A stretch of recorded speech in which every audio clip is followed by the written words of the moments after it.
Hello, everyone. You have found your way to Zeremoniensaal. So let's check if you're actually right here. Anyone had troubles finding this place? No, yes, over there. I'm so sorry. By the end of the day, everything of this will be very familiar to you, all these beautiful halls. So just to check, who of you would say that this year your organization has experienced some kind of shock? A few. Who would say that in the last 5 years, your organization, all right, yeah, a few more, the last 5 years were tough. Well, then I hope that you are in the right session here right now, because we're going to have voices of experience. We're actually going to talk about how we can lead organizations through these types of experiences. And for this, it is my great pleasure to welcome the chair of the session. She is a board member of GBL and Science Co., as well as an angel investor and philanthropist speaker. Please welcome the moderator and her speakers, Mary Meaney. Haynes, I'll pass it on to you, Mary. Thank you so much. It's a real pleasure to be with you this morning as we launch into this panel about creative resilience, the voice of experience. And I'm joined by 4 truly amazing business leaders who have led very large, complex organizations through lots of turbulence and challenge, and somehow managed to help them not just survive, but succeed and thrive. So joining us today, we have Guillaume Alvarez, who is the Senior Vice President of Steelcase, one of the largest and most important providers of office equipment, obviously an area that has gone through some pretty fundamental changes over these last few years. Isabelle Kocher de Leyritz, who is the chair and CEO of a new firm called Blunomy, and of course was the CEO of NG as it went through a truly extraordinary transformation journey. We have John Allan, who is the chair of Imperial College London, one of the world's top 10 universities, and has been the CEO and chair of a broad range of different companies. Just the few most recent would include Tesco's and Barrett's, and also holds a number of advisory roles. And last but by no means least, Reinhard Schlemmer, who is on the executive committee and board of Vinci Energies.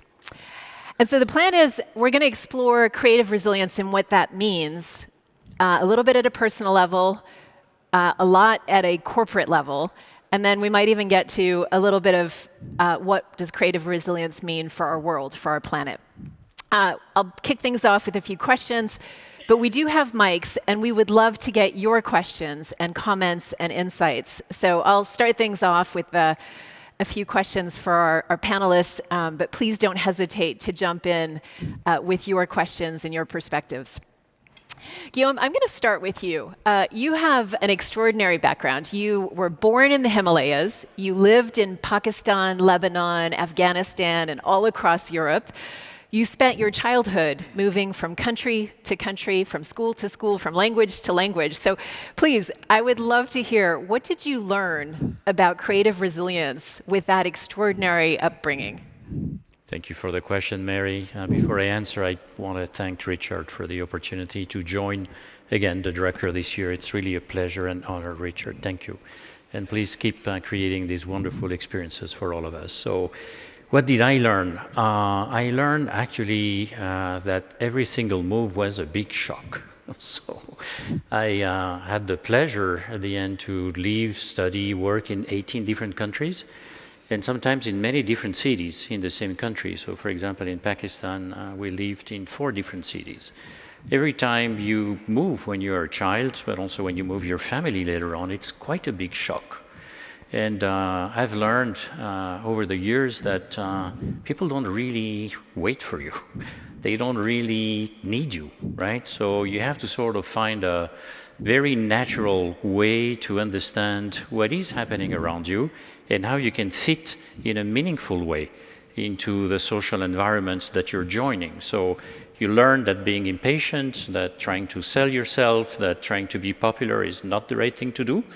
And I would say the best learning maybe that I can summarize to kick off your conversation is you have to be a really patient observer. And the details do matter. It's all in the nuances that you understand what drives a human group and how you can actually think about what you could offer in an authentic way. So you take a meaningful role into the group. And it's no different when you are a kid or when you actually move later on in your life as a manager. The people also don't really need you. Things were okay before you got there, right? So you are the element of disturbance. So it's really up to you to do the work to adjust. Thank you. Some important life lessons there. We're going to shift gears maybe from the personal to the corporate. So all of you have led large, very successful organizations as they've gone through challenge and turbulence and discontinuity. Reinhard, I might start with you. Now, you are at Vinci Energies, which is an extraordinarily successful organization. I was looking at your share price performance, and over the last 25 years, it's gone up 20x, not 20%, but 20 times. Truly amazing story of performance and growth. So I'd love to get your sense of, what are the keys to that success? How have you been able to reinvent yourself and to succeed and thrive? Well, thank you. Thank you, Mary. Well, maybe the first thing is we as employees, and I'm a manager, I'm a paid employee of the group of Vinci who has this performance, we are shareholders. And a large part of shares of Vinci is owned by employees. It's about almost 10%. And that gives us a sense that it's our company, it's our group. When I joined 20 years ago, Xavier Hulard, today's president and directeur général, interviewed me, and he explained me the vision and the operating model at Vinci. And I couldn't believe it. I was fascinated. That if that's true, I had a total different view of a French corporate, more hierarchical, centralistic, and it was the total opposite he explained to me. And I have to say, 20 years after, I'm still fascinated. And I still love my job because it's so different. So what are the keys? What are the ingredients that Vinci has brought together? To understand why we're so different, you have to understand what we do. So we do, and I'm a software engineer, we do systems integration in all we do. So building, construction, it's all systems integration today in a mindset. So we do projects all around the world, always close to clients. One piece we do is never the same in one place and the other because, clients, standards, regulations, they're different all over the world. So at the core of our model is really a empowerment of our teams, because you cannot be sitting in Nanterre in Paris, design the way you do construction or other systems integration projects. We also do IT in North America or in Austria or in Germany. You can't do that. So empowerment of the individual with a very decentralized approach, really very decentralized approach. And that's, we say autonomy. It's not independence, it's not autarky, it's really autonomy. So we have a nice framework around that. But really on the centris, we have people who know why they do what to do. So that's a good ingredient. It's a good start. But with a very, very clear and explicit how we do things at Vinci and Vinci Energies. I think that is really the core of our success. Now at Vinci Energies, we are a large part of Vinci. We'll be hitting close to 19 billion turnover this year. Our business is divided into 1,900 business units. Wow. Average size, 10 million euros of revenue, about 50 people per employee. So very human-centric, not too big organizations. And I do like the French expression we have for these business units. It's a much better word. We call it entreprise.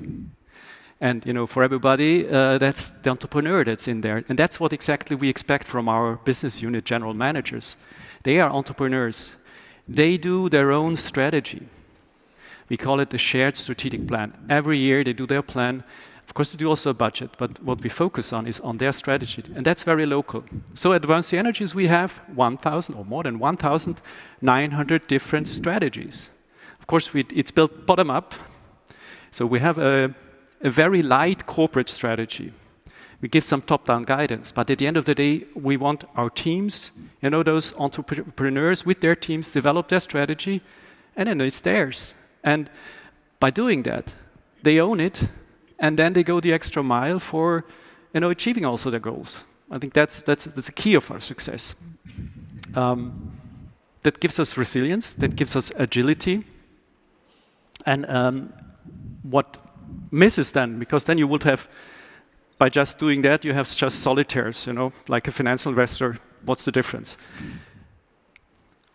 We put a lot of effort, and to me, when I was coming to Vinci as a group, I thought it's French culture, that people like to meet, and they put a lot of effort in getting people together. But in reality, it's also built in our model that you have to connect people. You have to get them to share their experiences, to share their strategies and plans, so that others can learn. And that's a major building block. And a major part of my time is spent on connecting people, getting people to connect, to exchange, and that's part of most of our management agenda. We are a support function to make sure our networks, our business units connect worldwide. Another pillar is, of course, you need a lot of trust with such a decentralized corporate organization, and that is balanced by transparency. So we have a very clear and strict how we do things. Management accounting model is very clear. The rules, how you evaluate your project, how you do your project, it's simple but very clear. And we are, I would almost say, dogmatic about this. So we really make sure that people do the things the way we want them to do it. So they are free to do what they think is necessary for their market, but the how, it's almost the same whether you go to the United States and do a project there in a business unit, or when you go to Austria or Australia, it's the same approach. So that gives us, this transparency, same approach of what's profit and loss. There's quite some difference in what's an opinion, what's profit and loss. We have the same opinion on how profitable we are in which businesses. And that is really giving us this lever and this full speed on performance. So it's really interesting to hear about this approach and the focus on empowerment and accountability, trust and transparency, and learning. And one of the things that we talked about when we caught up earlier was about how you encourage people to learn from failures, to learn from mistakes. And I'd love to understand, we'll hear more about this, I'm sure, from Amy Edmondson, but how do you get people to actually be willing to admit and learn and share their failures and mistakes?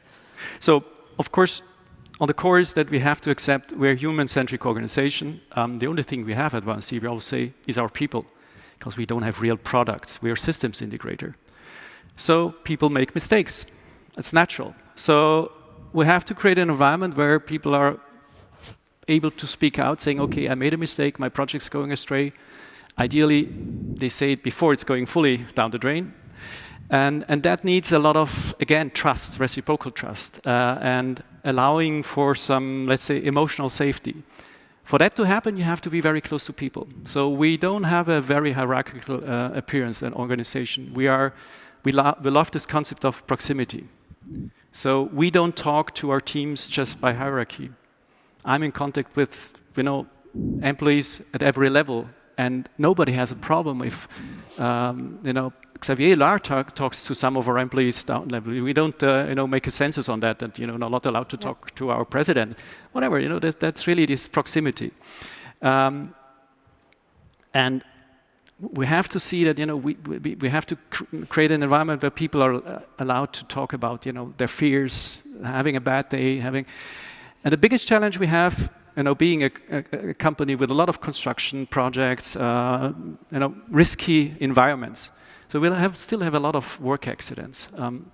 We believe we are a standard in most of our industries, but we're still, we have a glass floor which we can't go through. So about 5 to 6 years ago, we changed our approach. Till then, we would share on accidents, but the first reaction of when we reported on a fatal accident or a severe accident was, it was a mistake of the employee. He didn't respect the rules or had a bad day or whatever.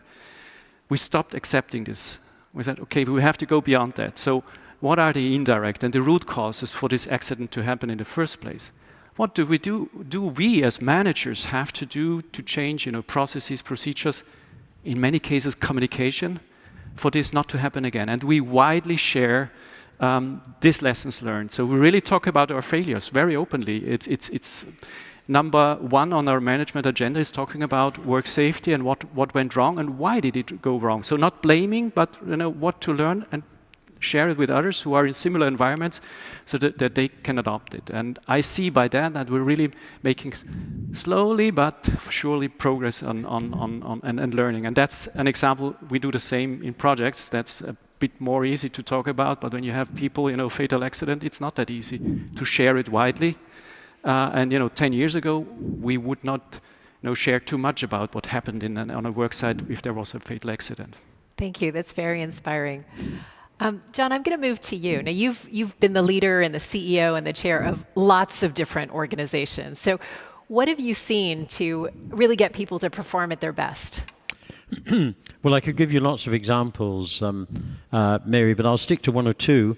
And one is, I think, that in some cases, shock is not external. You actually need to impose internal shock. The first company I was ever CEO of, I arrived to be told that they had missed budget for 5 years. They had not paid a bonus to anyone for 5 years, and they were going to solve that problem in year 6 by projecting level performance, flat performance for yet another year.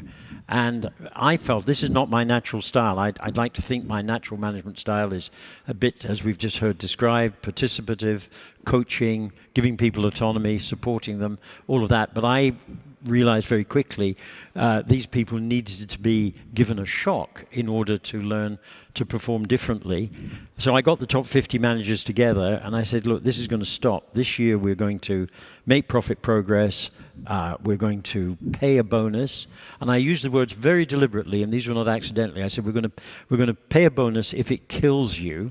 And those words were very carefully chosen because I actually wanted them to realize that, the complacency into which they had drifted, that mediocre performance was acceptable, was just not going to work. And I then showed them how if we could increase profits, the stock would be re-rated. And so there was a sort of exponential relationship between the share price and our profitability. And amazingly, over the next year or two, our performance more or less tracked that, which meant that I got a kind of bit of a reputation as a sort of soothsayer. I was only giving them an example, but actually it turned out to be close to reality. But what I found was that the problem in this business was the top management. Once you penetrated through the people who were running the businesses, the divisions, who were totally had totally psyched themselves out. Once you got down a level, people were perfectly capable, willing to take on board lessons, and we started to make quite rapid progress. And every business had some upside, but the divisional CEOs were beaten men. The CFO had made no contribution. There was no capital allocation within the business. Each business got to spend its depreciation every year, so there was no mechanism for directing investment towards the businesses with most promise. And I had to behave quite unnaturally for me in being, kind of pretty brutal to start with, removing quite a lot of the most senior people to expose the talents of the people underneath. And it said to me that, whereas often we have to cope with external shocks, Mary, you and I have been through Imperial College coping with COVID and going virtual in 3 weeks, which they used to say would take them 2 years. They did it in 3 weeks because it was necessary. So external shocks, I think, can be helpful in accelerating change that's necessary anyway. But sometimes I think you have to provide an internal shock. Now, I've learned one thing already this morning. I moved around quite a lot as a kid because my father was in the Navy, not as much as Guillaume, but I've just worked out I've lived in 6 different places in 3 different countries by the time I was 12. And maybe, just maybe, that had more impact on me than I have realized until this morning, listening to your excellent contribution, Guillaume. So I think, shock can be helpful, provided, you treat every shock as an opportunity to change for the better, as opposed to getting, completely psyched out by it. And I think we're living in a world where shocks and change are going to be more extreme and more frequent. And what we've all got to do is to learn how to cope with that. Absolutely. And I love the contrast between the different approaches, right? A bit of tough love and really forcing people to set their aspirations and ambition higher, but also giving them the confidence and the belief and the motivation to really go for it. I'd love for you to maybe just also share the Tesco example when you were chair of Tesco's and how you did that, but maybe with more younger people, younger leaders. Well, one of the I mean, we've all probably are focused on ESG now, but one of Tesco is the largest retailer in the UK, particularly focused, I think, on the impact we have on the planet, and in particular, how we could reduce our use of plastic. But instead of getting some technical experts together and sitting down to say, how can we reduce, we set ourselves a pretty arbitrary goal, which was to take 1 billion pieces of plastic out of the business within a year, and then we convened a dozen young graduate trainees, and the insight there was that these guys are much more passionate about this than we are, and we at an intellectual level are worried about it, but they really feel it much more strongly. And we just locked them away for a few weeks and said, look at every aspect of the business, there are no holds barred, come up with ways of eliminating plastic, and they did an amazing job. We burst through the billion target and have gone well beyond that now. But I think they were willing to look at a micro level. I'll give you an example. Beer in the UK and tins of Haynes beans and so on, traditionally sold in ring pools that have got sort of plastic things that hold 4 cans together. Now, you don't need that. The till system can cope with giving people a discount on the 4th can of beer that they buy. But this was completely unnecessary. It led to dual inventory. You had an inventory of 4 cans of beer as well as single cans of beer. But I'll tell you, the biggest problem was the manufacturers who'd got used to doing that, and we had to an extent convince and coerce them into change, because people don't always welcome change. I mean, it'd be a wonderful world if they did. Sometimes I think, and I mean, I will sound pretty horrible in saying this, that I think sometimes to achieve change you've got to be coercive, and I make no apology for that. Fascinating. Thank you. I think it's a great example of unleashing creativity and providing the grit in the system that builds a better business and also a better world. And by picking the right people, because these kids are far more passionate about the environment than their elders. Yep. And leadership can come in all shapes and sizes and at all levels of the organization. Thank you. I'm going to shift to another very different story, this time Guillaume, at Steelcase, because Steelcase is a company that's beaten the odds. It has a history that goes over 120 years. It was family owned, is now publicly listed. It's also gone through its fair share of challenges. I mean, you supply office equipment, and certainly the world of work and the world of the workplace has changed pretty dramatically over these last few years. So I'd love to get your experience of, how do you build creative resilience in an organization like Steelcase? Well, it does take a lot of different aspects to actually achieve that. So I'll just pick a few. The first one is you have to be really clear about what is it exactly that you are trying to do as an organization that is valued. I think Clayton Christensen would have said, what is the job to be done? And I would say it's not always something that we should take for granted. Most companies actually confuse what they produce or what they realize or what they distribute for the actual job that their clients are looking at them to be done. So we could say our company makes chairs and tables, but not really. So I would say what's really fundamental is to be clear about what is the job that you're trying to do that your clients are actually in need for and value. So we've always framed that in saying that what we study is work, workers, and the workplace, because these are the key components that keep evolving. During COVID, during the lockdown, we did not stop working. In fact, we had challenges to work at home and in environments that were really not designed to support the work, but the work itself did not change. The workers also were still there. They were just in a very difficult environment. So fundamental, I think, to get started is to be clear about what is the job that you need to do and to ensure that your organization understands that. Otherwise, you confuse, like I said, maybe what you are selling with the problem you're solving. And then you have further fragmentation within your organization in different silos or in different functions. Maybe some people think their job is to issue reporting or to ensure that there is compliance. So you really have to make sure that the organization aligns around what is the job to be done.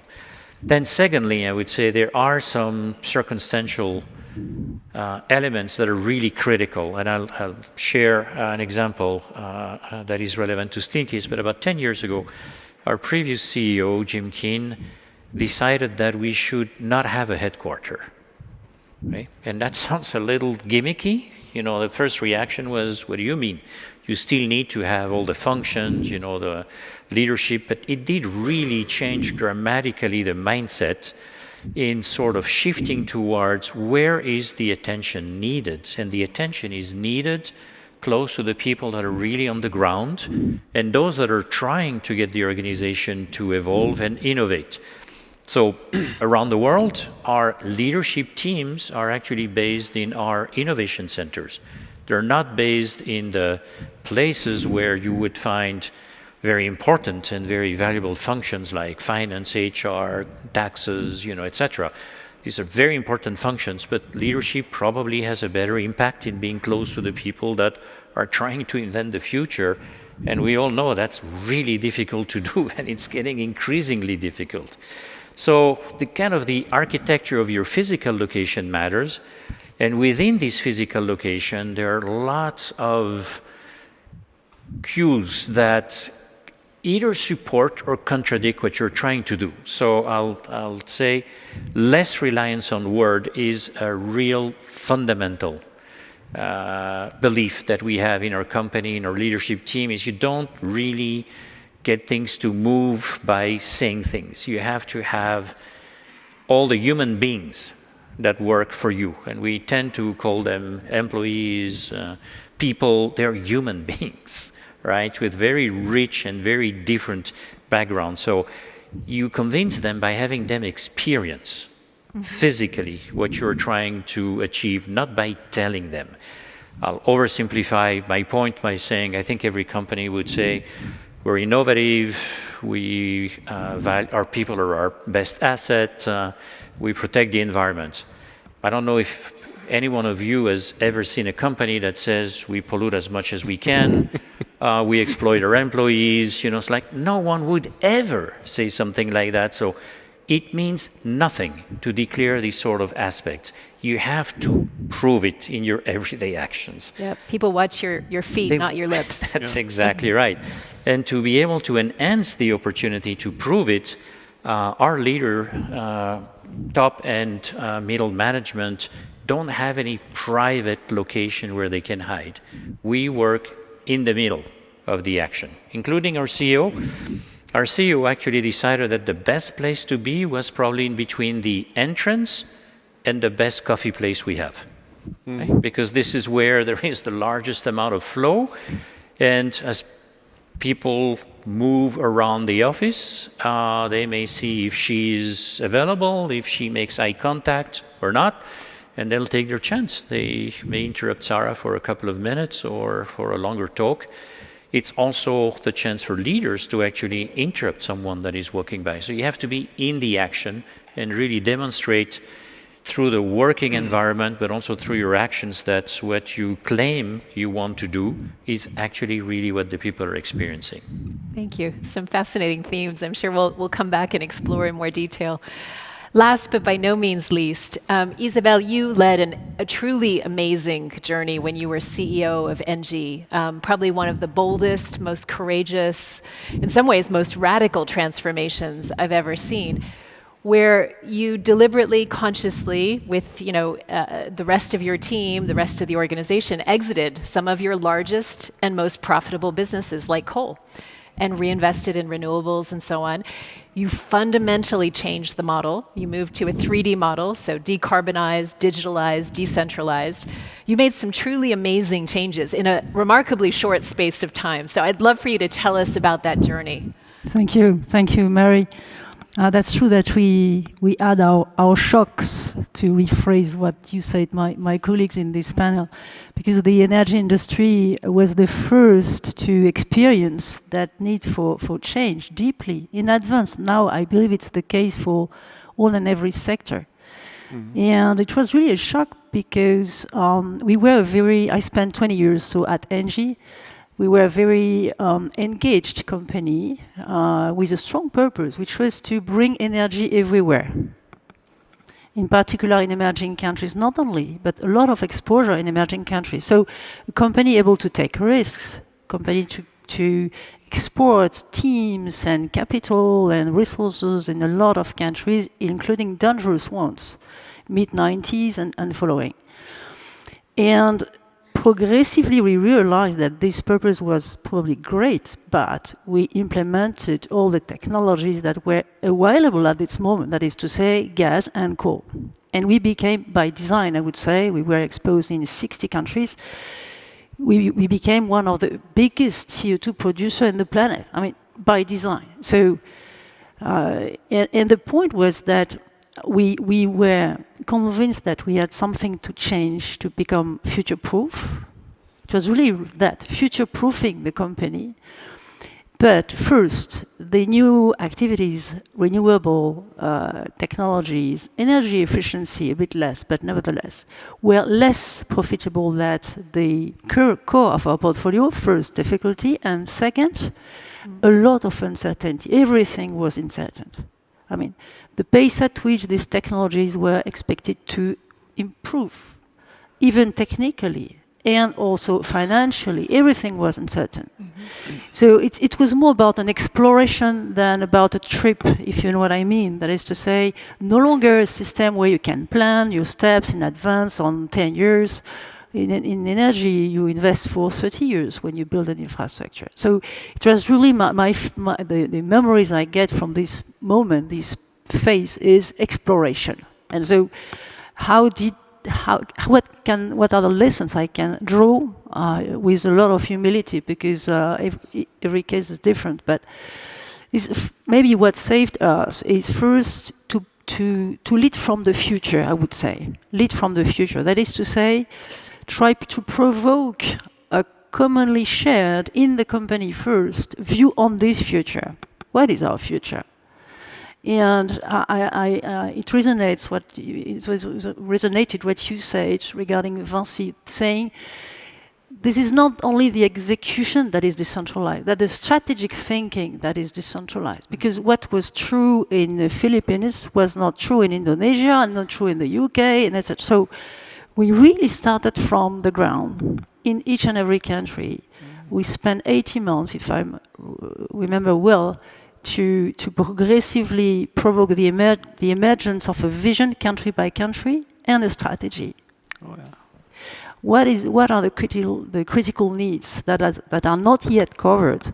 On which of them could we be better than the others? What would it mean regarding capex allocation, etc.? So, bottom-up strategy, and then we put everything together and try to provoke the emergence of a global strategy that was able to convince. So first, lead from the future. Second, build alliances. We had to build alliances. First of all, internally, so with the teams, but also the unions. Because, I mean, this change was so deep by design. A lot of people in these plants everywhere in the world. So how do you manage to close them? Not only to stop building new ones, but also to progressively stop the existing ones. So we had a phase of discussion with the unions. In a place out of office, informally, what are the duties and what are the rights, each side of the table. And it was absolutely critical. So alliances with them, I would say the market, let's say at least a few long-term shareholders. We needed a few, we were a listed company, so a few number of long-term shareholders able and willing, both, to support what was a U-curve, because by design, when you stop your most profitable activity, you accept to diminish your cash flow. This is automatically the case, and you need bits of time to reallocate them and provoke the emergence of your new businesses. So we had a phase with our shareholders discussing the duration of this U. And we landed on a 4-year period, and with a deal with them. And I remember discussions with short-term shareholders telling us, "Oh, you are probably right, but we will come back when you are finished because we invest at 6 months. So go what you say. It's good. We come back." But we managed to nevertheless to keep the minimum pool of long-term shareholders to support. So alliances in the supply chain. It was less true for energy. I'm sure that now for a lot of industrial sectors, that's my day-to-day life now, at Blunomy, it's to build alliances with shareholders and also suppliers.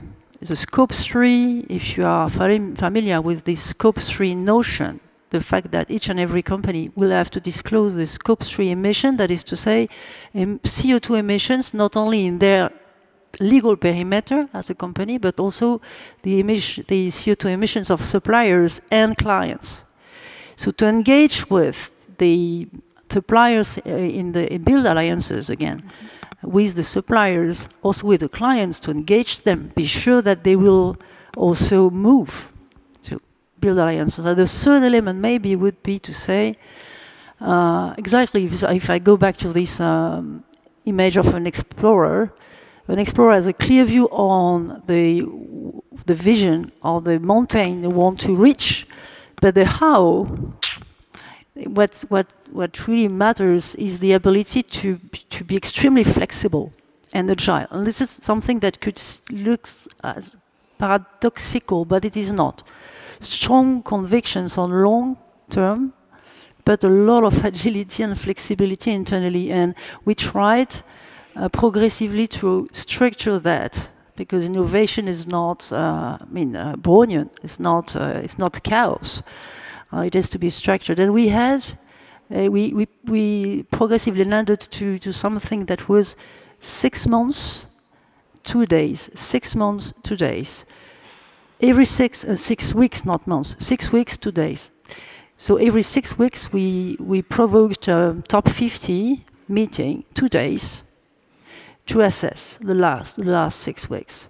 What went well, what didn't, why, okay, what do we decide for the 6 coming weeks, and trying to be, yes, very structured on long term, but extremely with back and forth, systematic back and forth between long and very short, and maybe a difference between an exploration and a trip is that a trip you have a medium-term planning. Medium term is, in my view, the only term that is no longer working. What matters is very long vision and very short. What do you do over the weeks to come?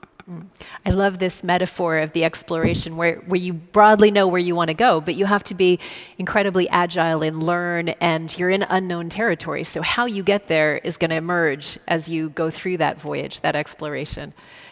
I'd love to get a sense from all of you, having led large, complex organizations and tried to help them be creative and resilient. What are the biggest challenges? What are the things that are tough? Isabelle, you talked about the medium term that is really tough. Would love to get your thoughts on what did you struggle with? What did you find hard? Well, there is a lot of established rituals in companies that actually prevent you from implementing any improvement or any change. There is a risk aversion. There is an excellent book that was written over a decade ago by Luc de la Brabandière. His book title is The Forgotten Half of Change. And he does explain very clearly that in many organizations, the most comfortable position is to say, prove it to me. And I'm sure you had that, Isabelle, many times. And the prove it to me is so safe because you can only be right and you put all the burden on the people in your organization, the human beings that are trying to improve or change things. So you have to actively fight that when you are a leader. So I'd say that's the first big challenge that you have, and there is so much compliance. Sometimes for really good reasons, like around the environment, but it can turn into just compliance and just risk aversion. So you have to, again, fight that very actively. And the second thing that I would say is I've never felt that logic is what was really driving a group of human beings. I think we are driven mostly by emotions. Mm-hmm. And that's neither good or bad, it's just what it is.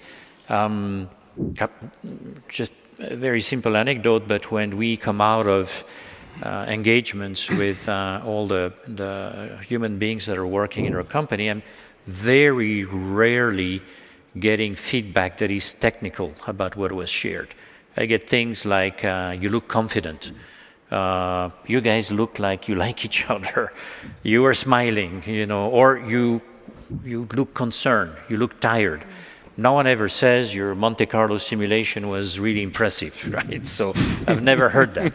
So how do we appeal to the emotion of the individual, I think is really critical. And for that, you also have to do the job to get to know each individual and to not simply go through broad ranges of older people, younger people, mid-management, senior. I mean, that's the starting point. And it's quite useful, but you really have to do the job to understand the key people. And John, I really loved what you said when you said there are usually a lot of very talented people in the organization. Somehow the system keeps them sometimes away from you and away from the right role. So I feel that one of my key opportunity to help everyone and to help the business and our shareholder, of course, is to look for that talent that is somewhere in the organization but doesn't have a chance to either have an impact or to simply be known because they are in these multi-layered organization far away. Yeah, I love this about really winning hearts and not just the minds, but winning the hearts as well. That's right. Reinhard, John, any things that pop out for you as big challenges as you've tried to build organizations? I think I'd reinforce Guillaume's comments about emotion. I think getting people, and this is where I think purpose has a role. It's not a technical thing to do. I think it's giving people a sense that what they do is worthwhile. When I was running a global logistics company, I used to go around the world saying to our people on the ground, look, you are contributing to understanding connectivity between nations. In a tiny way, you're making a contribution to world peace. So, what you do in shipping goods from country A to country B, has a purpose to it. And I think that if you can engage people, there's talent at every level in every organization if you can find it. And what I've enjoyed in the last few years most in the UK, a chairman's role is completely non-executive. You have no authority, but I like wandering around in the companies that I'm in, meeting incredibly enthusiastic people, doing a bit of talent spotting, sometimes feeding back that Mr. X or Ms. Y seems to be just full of beans and energy and ought to get on. And I think the other point is, I think this issue of contact. The first time I went to Tesco, when I'd just been appointed as a chair, I found that in the old offices they were in, there was a security barrier between the executive committee who sat here and all the rest of the office. And I said to the people who were around me, I said, look, are we trying to protect the executive committee from the employees or the employees from the executive committee?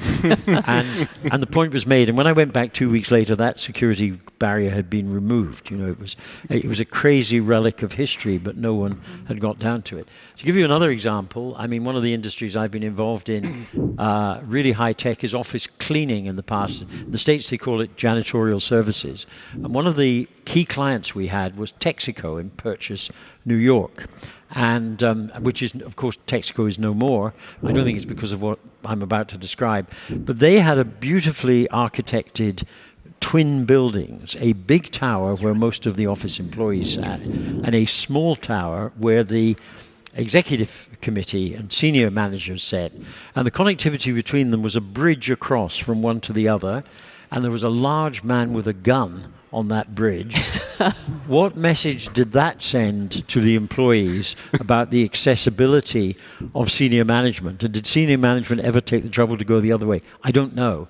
But I think breaking down the barriers caused by hierarchy or culture or level in the organization, whatever, I think is really vitally important. And I think we've heard some great examples from my colleagues on this panel today. I think we're all trying in our own way to do the same thing, which is to energize and to sort of catalyze the talent, the energy that exists within our workforces, which is awesome if you can actually bring it to life. So, you know, I think that's the message that I've tried to take around the places I've been, and it's been reinforced by what I've heard this morning. So I'm conscious of time, and I did want to touch on one last theme before we open it up for questions. We've talked a lot about corporate resilience and our organization's resilience, but I think we all would agree that actually there's a bigger, a more global challenge that we're all facing. And I'd love to maybe get your thoughts around, you know, what are some of the learnings as we think about, you know, how do we create a world that is resilient? And Isabelle, I know this is something very close to your heart and very much at the focus of what your new firm is trying to do, to build a better world and to help businesses build a better world. So I'd love to get your thoughts. Yeah, I believe this is first and foremost about leadership. It's really that, first of all. Nevertheless, if you look at the system, there are things to be changed also. And I would like just to mention one, which is the way we measure success. The way we measure success. If I go back to this U curve, so at the end, you are back to a success as it is seen by the market. We delivered, I believe, 50% total shareholder return while cutting by 50% the CO2 emission. This is possible. But in the middle, the dream would be, in my view, regarding measurement, on top of everything you said, I fully agree with, to change the metrics. Let's imagine that you are able to see at the beginning of a year curve that a given group, yes, it's maybe diminishing a bit the cash flows of the company, but growing the future-proofing degree of the company. And this is possible. A lot of data available. That's something that passionates me. So we work a lot on that at Blunomy, effectively, to help asset managers to rechannel their money towards the groups, the corporates, the organizations that are really building the future now. It's not only to commit 2030 or 2050, it's to change now. And we need these groups because they are the ones inventive new solutions, creative new technologies, rechanneling their own capabilities of innovation. So change the representation of success. I believe this would be a systemic, and this is doable. And I believe it starts, as always, not by a new regulation. Regulation comes when things are ready. But there are innovative asset managers and asset owners that are adopting new tools to revisit. They score the transition. The new name for that is transition scoring or transition compass. Mm-hmm. So they are able to really screen companies in a given sector and detect what are the ones that are really building the future, even if seen from, a more traditional measurement and performance point of view, they are maybe less cash flow productive than the others, but they are moving and they are building the future and they increase their degree of future proofing and then they increase their value because at the end, value is about future proofing the companies. Thank you. So new leadership and new metrics and future-proofing our companies. Let me open it up. There should be 2 mics. So there's one right here and then one further in the back. So let's open it up to some questions from the audience. Please. Hi. Great points. And I really appreciate that you shared your insights from your transformation experience. My name is Janka Krings-Klebe. I'm managing partner at Kocher, and I've gone through several transformations in the time I worked for Bosch. So coming from my experiences, I would like to ask you a topic on leadership. You talked a lot about harnessing the capabilities, the talents from the employees, to take advantage of them, to rapidly respond to uncertainties, to shock after shock after shock, and to recover from that. So what about rethinking leadership, no longer as being a role, but being a capability, so that a leader can say to his team, guys, I can't lead here to solve this problem. Who of you can? Thank you. So who wants to tackle that question? I'm happy to use an example. I don't think I will be able to really provide a comprehensive answer, but We've explored for the last couple of years thinking in a much more transversal way about the issues that we have to solve for or develop or fix or create, and to actually not follow the traditional hierarchy and roles, to put the head of a specific function, for example, in charge of solving that problem. We're using what we call an officer on deck position. Yeah, it's got a little bit of a marine sort of example, and that officer on deck could be just the best knowledgeable person, not necessarily a leader. That person becomes in charge of leading the project, including people that are much higher up in the hierarchy of the company. It's proven to be reasonably successful. If you combine that with clarity of what is it exactly that we're trying to solve, because there are always interpretation. So you have the clarity plus the fact that the most knowledgeable person with the best abilities to collaborate and reach across is in charge of advancing a point of view. You get out, I think, of a lot of the hierarchy and internal complexities. It doesn't work all the time, and it's just a little piece, but it's helped us a lot. Thank you. Other thoughts? John? I think sometimes knowing, when not to be involved in something so that you release the energies. I mean, I've always been enthusiastic about getting young managers together, but I had one striking case where I got a bunch of young managers together with me and my HR director, and I was there for about an hour, and then I had to go off to do something else. And I caught up with him at the end of the afternoon. I said, "How do you think it went?" And he said to me, "Much better after you left."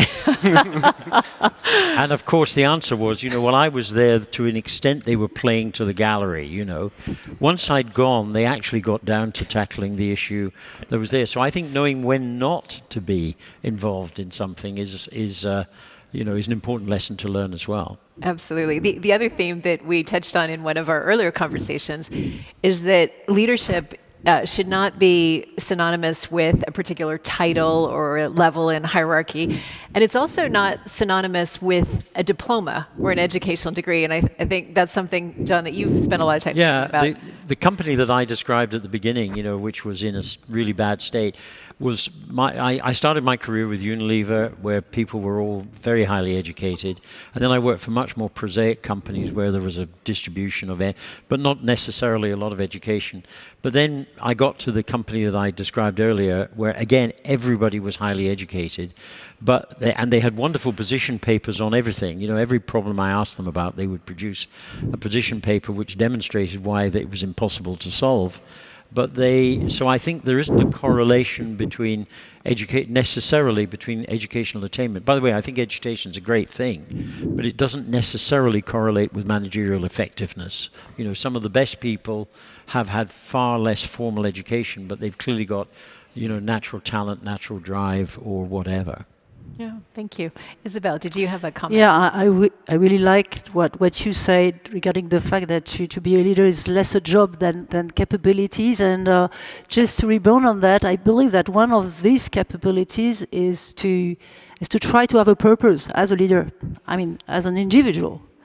I'm wondering how a leader could really propose to a corporate to have a purpose if it is not resonating with something that is personal and as a purpose for his or her life.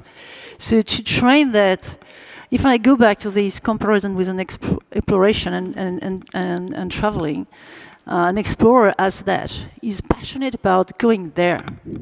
If not, go back to the base camp at the first difficult moment. So to train our purpose, our ability to have one, and to go further and further in that, and to be sure that it is strong enough to go through difficult times is probably one. Another one is curiosity. I believe a good leader is a leader that asks questions permanently.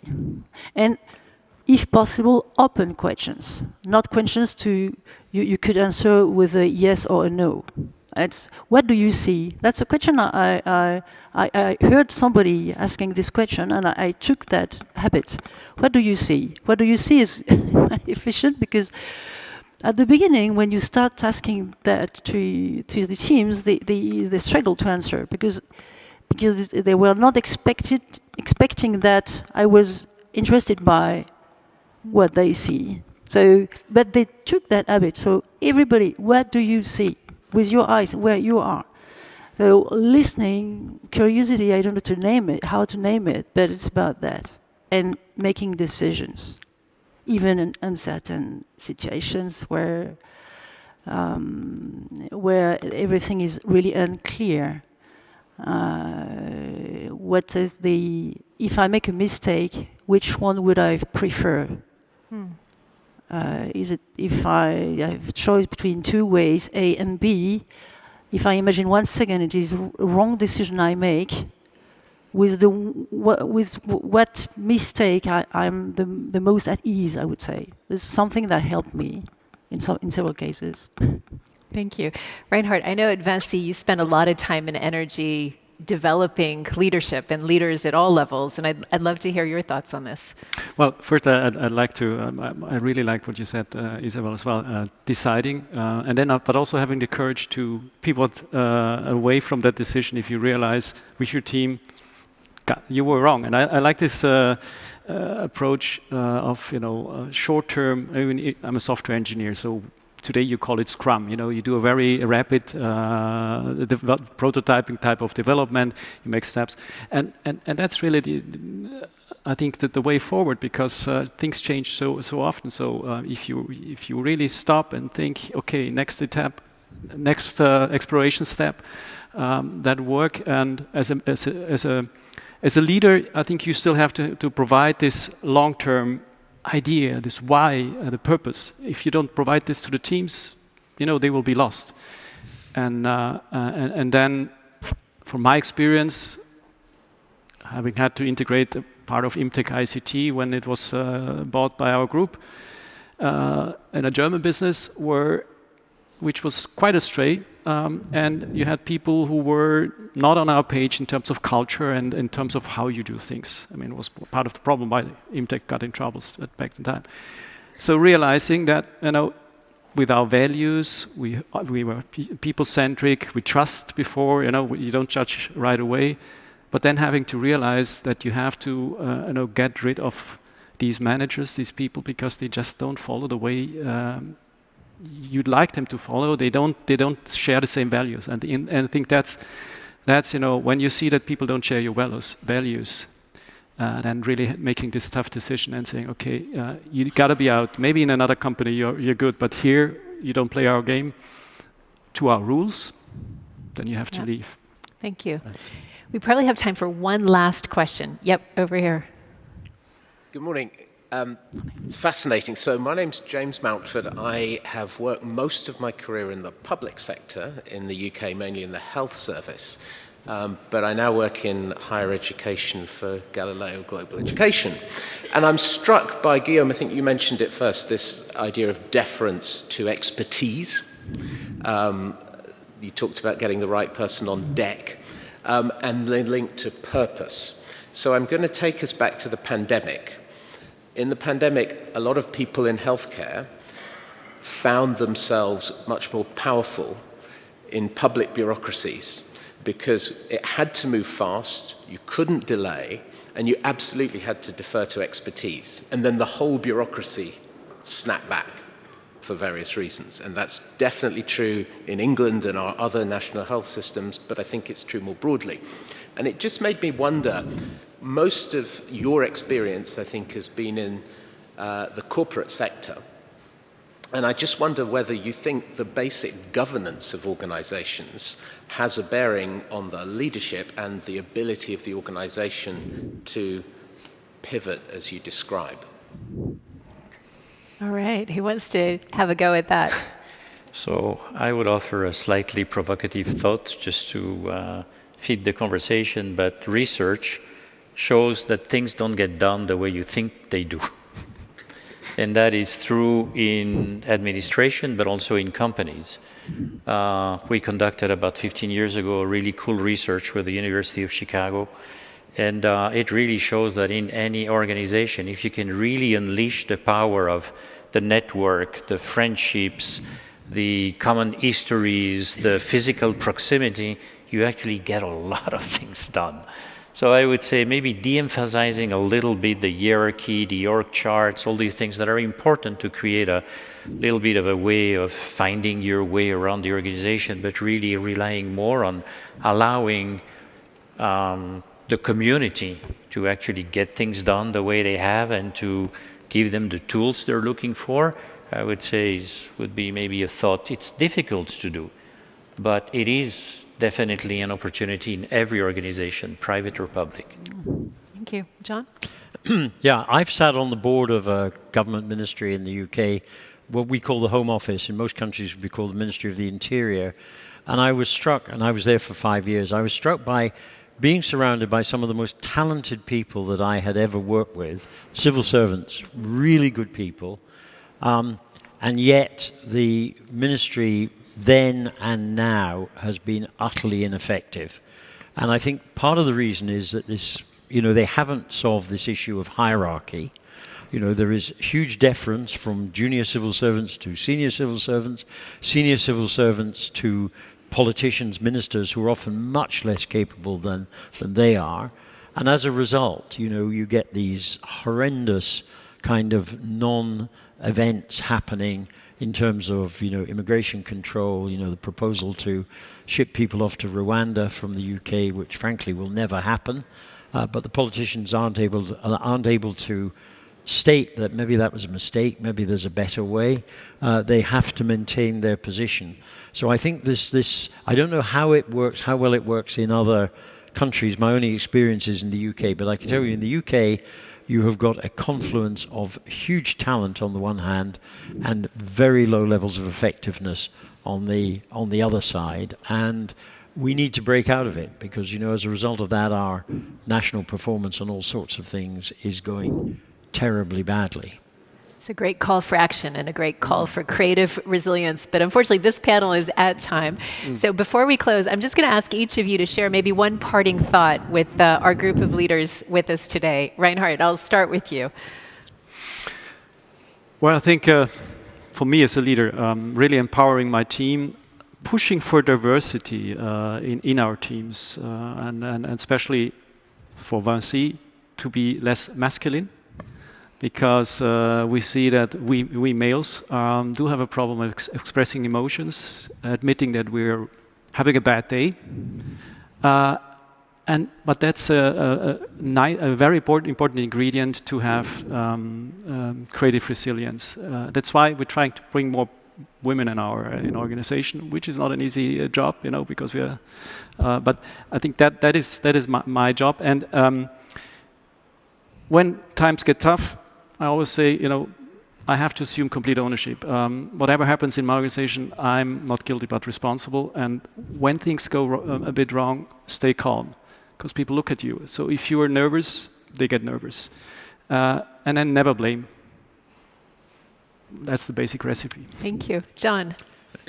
I think Reinhard encapsulated it. I think diversity, the organizations I've been with have made huge progress in finding talented women, and there are loads of them around. I've got a particular insight at the moment. There is a huge collection of very talented young women with South Asian backgrounds in the UK who are real world beaters. And frankly, they're fighting their way to the top of many of the organizations I'm involved with. So I think, but I think calmness. I think if you're a leader, my CEOs have always said to me when I was a chairman, they really come in and they tell me the world's about to end. And, and I say, well, great, now what are we going to do about it? As opposed to, I may be feeling very troubled inside, but not showing it. So I think he summed it up beautifully. I have nothing to add. Thank you. Isabelle? Yeah, so you spoke very well about gender diversity, so I fully support no more a world about, the atmosphere globally. I meet a lot of people that are a bit discouraged, I believe, by the pace that is not sufficient at which we transition towards a decarbonized, but also more circular and more inclusive economy.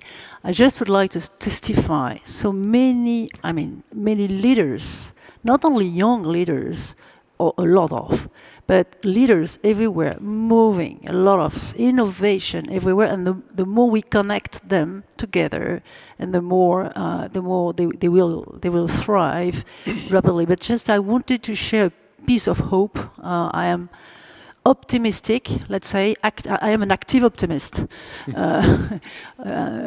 person, but I'd like to just to share that amazing amount of innovation and movement that I see everywhere. Thank you. Guillaume.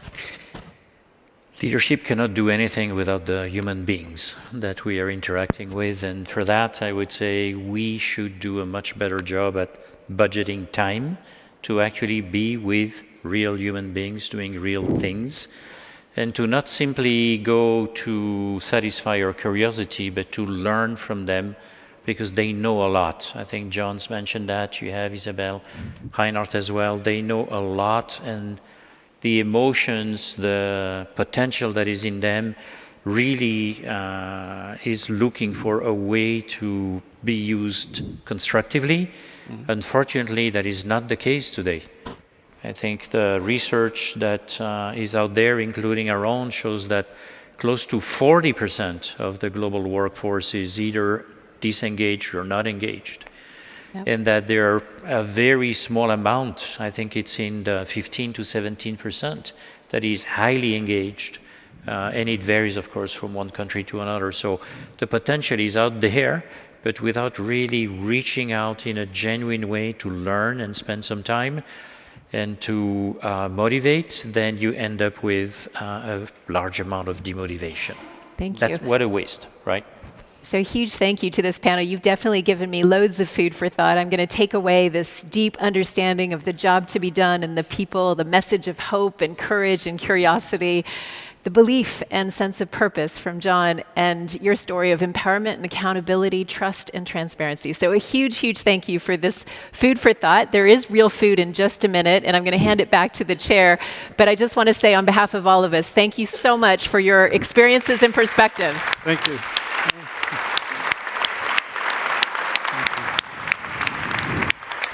And now back to our chair. Thank you so much. You just said you have to budget time for human beings. Thank you so much for budgeting time to be with those human beings here in the room.